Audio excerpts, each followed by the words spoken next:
Can we please stand and pledge allegiance to the flag?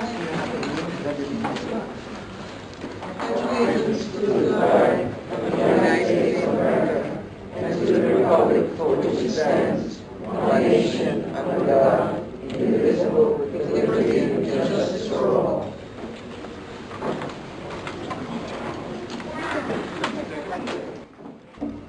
At this time, let me introduce our moderator for tonight's forum, Mr. Harris Binkoff.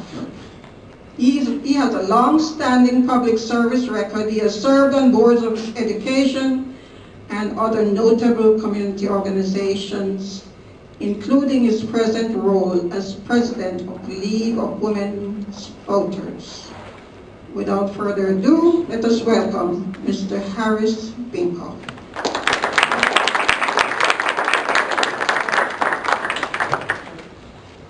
I should correct that. It's past president. I've had enough. I want to thank you all for coming, because this is really a very important thing for communities to get involved with. These are the people that are seeking an election to represent you, and you should know what they stand for, so when you go out to vote, you know whether in fact they will be representing you. Tonight gives them an opportunity to address you, to answer questions, and to see if they are in line with your thinking and if they are in line with yours. One way or another, that's the electoral process. That is what the League of Women Voters is also for. Nonpartisan, as Joyce had said, and as well as the fact, though we are nonpartisan, we are definitely issue-oriented. Now, let me lay down the rules of the game, so to speak. As was said, my name is Harris Binkoff. We have a timekeeper, Ms. Hody Schmier, sitting there. Each candidate will have 2 minutes to make an introductory statement. There will be a series of questions that I will put forward to the candidates. Each candidate will then have 2.5 minutes to respond to each question. The timekeeper will hold up a card indicating 30 seconds remaining, and then another card indicating time is up. While I won't cut you off in the middle of a sentence, don't make it a long sentence, please. Punctuation is in order. Following the initial series of questions, questions will be taken from the audience. The same 2.5 minute response time will be in effect. At the end of the question and answer period, there will be 2 minutes each for closing statements. Now, good evening, everyone. Already been arranged. Thank you. My name is Kerry Salage, and I'm the Democratic candidate for legislator for this election. I'm very happy to be with you tonight. I am a product of this community. I'm a graduate of Dutch Broadway School, also H. Frank Carey High School in Franklin Square. I attended Georgetown University. At Georgetown, I created the African American Studies program. I also created an African American newspaper. I also went on to Boston College Law School. I returned home to work as an assistant district attorney, a prosecutor in Bronx County. Thereafter, I started a small business with my brother and also support my family who's here tonight. Thank you very much for being here. Before I begin on the issues, I'd also like to thank the League of Women Voters and the CCC. Ladies and gentlemen, we are a hairline away from financial collapse with our county government. We all can agree that the status quo is unacceptable. Therefore, we must try something different. It is insanity to keep on trying the same things again and again and again and expect different results. We must set on a new direction. Just like when your computer freezes, you press Control-Alt-Delete, we have to do the same thing with our county government. Truly. We are in $300 million down the hole. They're talking about closing our police precincts. We've seen the increase in crime. They're going to say, oh, only after the election we'll tell you which precincts. Even if they close the Baldwin one, it's going to affect us. We have the redistricting effort that violated the constitutional rights of our community without our input, without our say. I worked against that with an amicus brief that stopped that. But you have the choice this year to determine how this community will look like, whether it will look like Queens, under Ciotti's plan, or under my plan, in which we will remain our national growth. Also, there are a number of other issues I seek to discuss with you, like Long Island Bus, which I support, a public transportation system, There are certain things that public government must handle. If our police, I must stop. Thank you very much for your time.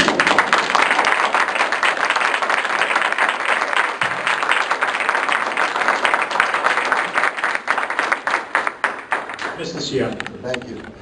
I'm going to take a different approach tonight. Recently in the news, the media, there's been a lot of issues going on. I want to say the following. I saw a video this week shown to me by Channel 11. It sickened me. It embarrassed me and our community. That person that was in that video was fired immediately from my campaign. That's number one. I represent one of the most diverse districts in all of Long Island. I'm proud to say that the 300 individuals that work on my campaign come from all backgrounds and all nationalities. This individual is rogue. I am the co-chairman of the Nassau County Anti-Bias Task Force. I have fought and continue to fight against racial prejudice and against sexual discrimination. I will not tolerate the actions that took place. Yesterday, one of the media showed me another video, and that video was even more disgusting, or equally as disgusting.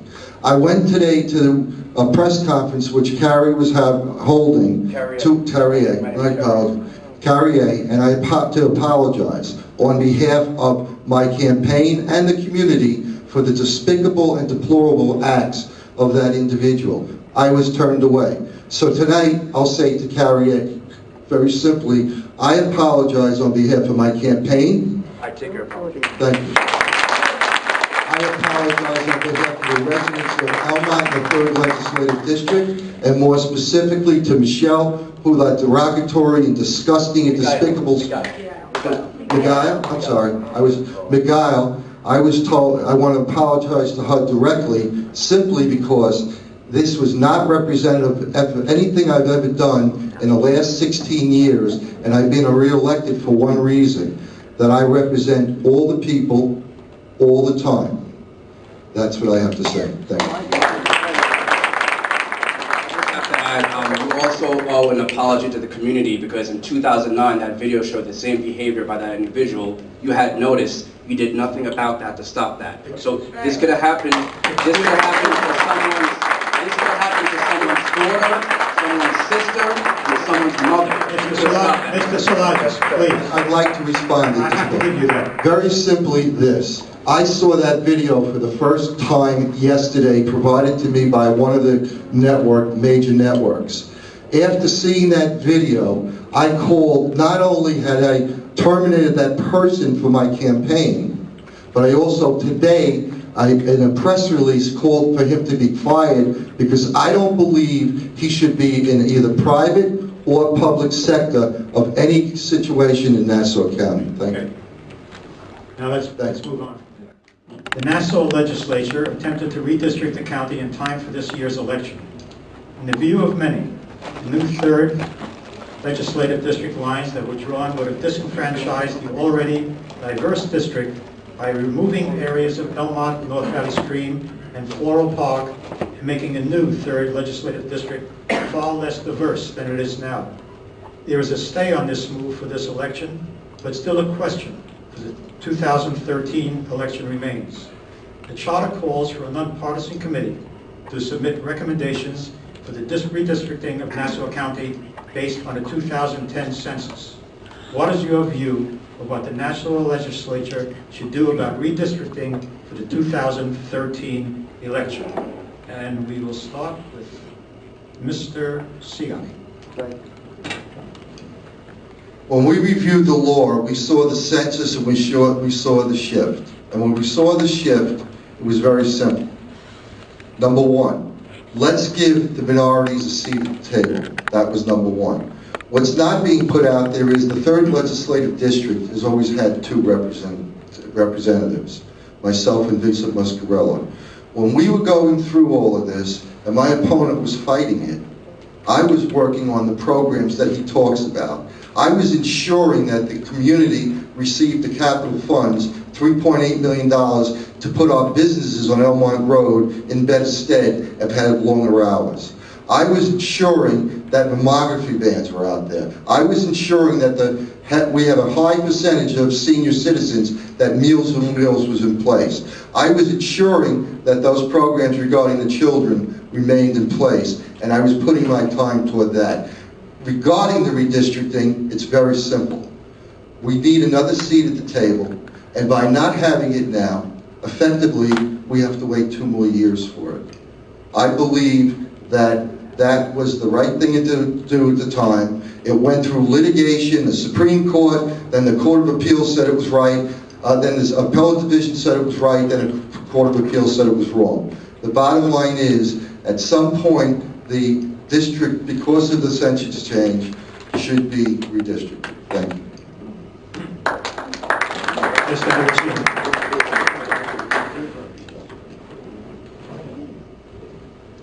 We are a nation of laws, not of politics. The most fundamental law in this country is the United States Constitution. Everything else flows from that.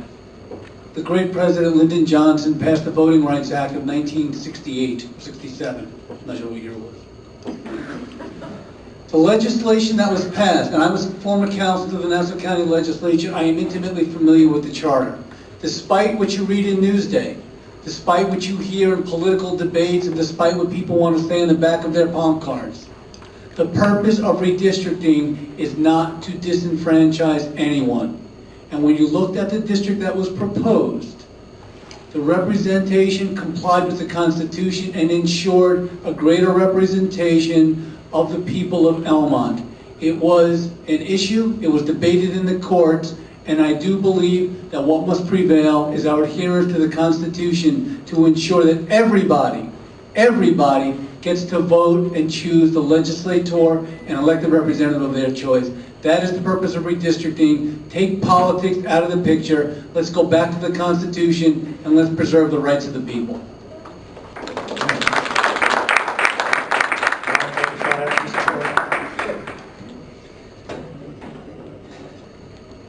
The redistricting plan was a blatant attempt to disenfranchise communities across the county, period.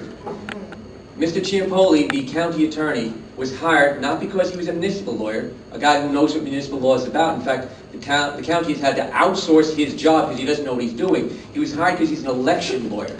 And in the middle of the night, with a computer program, with no one around, basically, they put through this redistricting plan, which basically shifted, what was it, 60% of the people, Carrier? 60% or more of the people in this county from one side to the other. And as Fred Brewington talked about it, and Fred's much more articulate in this topic than I am, he called it packing and cracking. You crack up a community and you pack the minorities in a corner. That's what happened here. It was a blatant attempt. And if you look what happened to Elmont, what happened? The white areas were excised out from Mr. Ciotti, and the black areas were pushed off into a corner. Right. Brand new district, District 19, ridiculous. Why was that done? When you looked at it, why did 4 Democratic districts get combined into 2 Democratic districts? Why did the 5 towns get reduced to 2.5 towns? Because if you looked at the lines, where were the minorities and where were the Democrats? They were packed and cracked. And that's why Mr. Brewington took that case to the federal court on top of what the Democrats took into state court. And Mr. Brewington's case is still sitting there and waiting, because if they try it again, Fred's got he's got the case going. He's going to continue. He is not going to stop, and we're not going to stop. If these people think that they're going to break us up and gerrymander us so that they can have a supermajority for the next 10 years. They didn't do this 10 years ago. The procedure that they did 10 years ago was the proper procedure. 10 years later, they're trying this different procedure of this midnight redistricting. That's wrong. That disenfranchises people, and it cannot stand.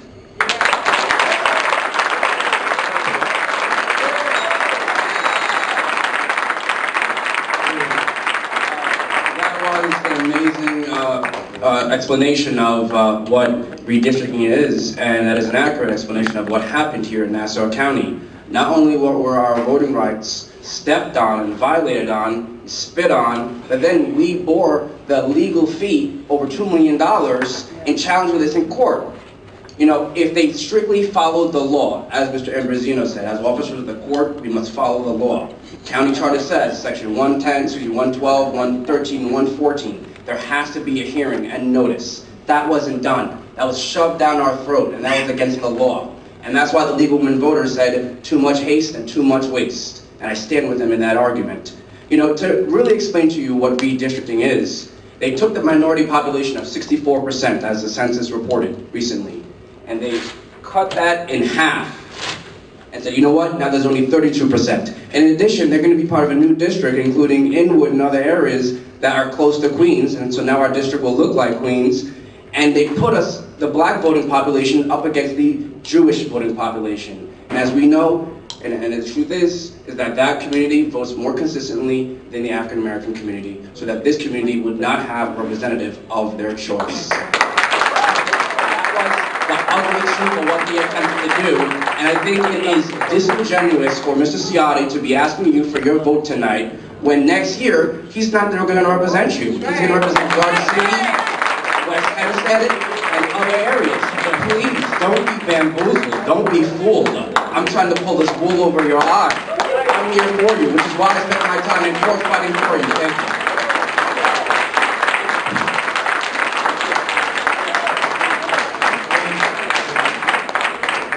Mr. Anchin, I believe you wanted to say something. Thank you. Because I spoke out against this at the original hearings over at the in Mineola. I live in the 5 towns for 50 years, and I know when we're being sliced and diced, or packed and cracked.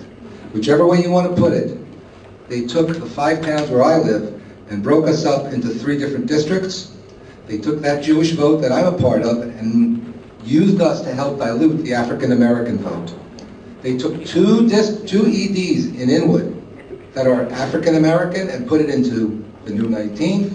They took Cedarhurst, kind of split that in half, and it was an unbelievable attempt, not only to gerrymander, but to try and ensure themselves a Republican supermajority, as Carrier said.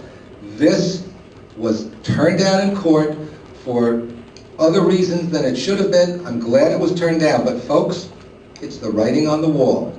You elect the same people again this year to that legislature, and that's what they're going to do in 2 years. So if you want to see a fair, democratic redistrict with a small d, redistricting of Nassau County's legislature, we need to change who's the majority. And so this is a really important reason to come out and vote on November 8th. Bring your friends and your neighbors if you want to protect democracy in Nassau County, because otherwise, it's gone.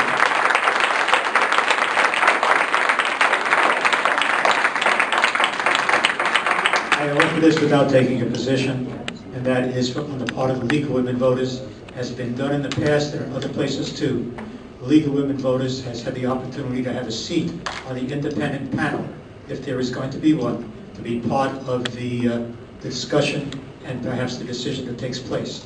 But we represent a broader view. We would appreciate the opportunity to do that.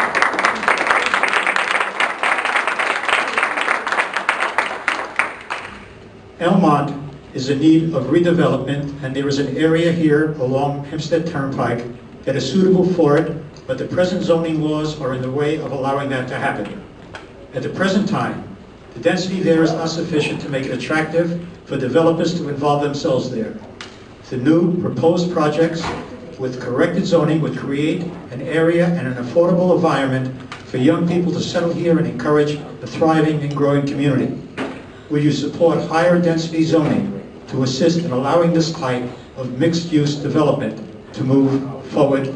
And we will start with Mr. Solagis. Thank you.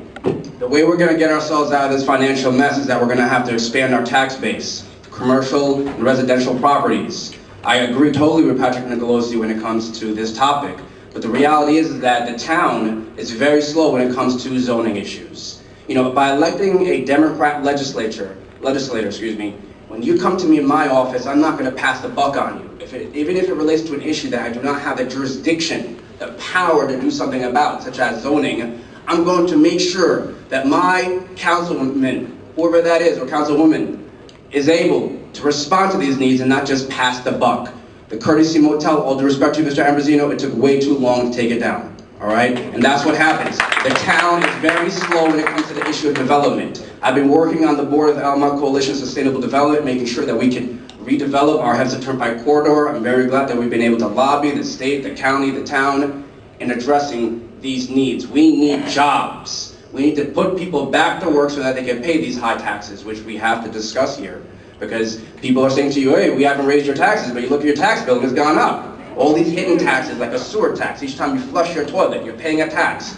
I ask you to hold your leaders to the same standard. You kicked out Swazi for a tax, you kicked out Johnson, kick out these Republicans for the same reason, because they're raising taxes and they're lying to you. I see these signs, they say, cut your taxes. They really say raise your taxes. I mean, truly, the taxes are going up and we need to stop that.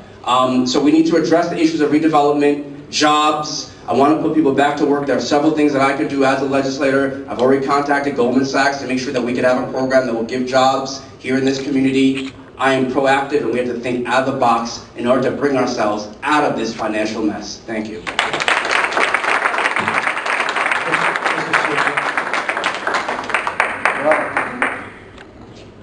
One of the major things that a candidate or an elected official must do is know what the issues are. Right now, a plan came out by the county executive last week. Included within that plan was putting the Coliseum on the south lot across the street from Belmont. That plan would bring hundreds or thousands of jobs to this community, all levels. First in its construction, and then in the actual running of the businesses, number one. As to the Courtesy Hotel, you failed to state that Ed Ambrosino was the first individual, first elected official that was bucking a system that actually went out and fought for it. But what I'm saying very simply is this. I have, as I stated, done a capital project on Elmont Road to allow the businesses to stay later at night to attract the people to come. That's number one. Number two, I have brought in other types of issues to create jobs. In addition to holding seminars on how to write a resume, what not to do, what to do, how to interview, and what type of jobs are open, what type of job markets are open at this point. If you're really, really concerned, you should join me in the fight for the Coliseum. I wanted the Coliseum here when they first started talking about it in Uniondale. We have a railroad spur here where people can get here easier. We have this Cross Island Parkway where they can come in and not distract the community or the highways in our community. That will bring $100 million a year in terms of the casino. Senator Jack Martins is fighting for it. Senator Dean Skello is fighting for it. John Ciotti's fighting for it, as is Eddie Ambrosino. And the bottom line is, it'll do one thing, create jobs. Thank you.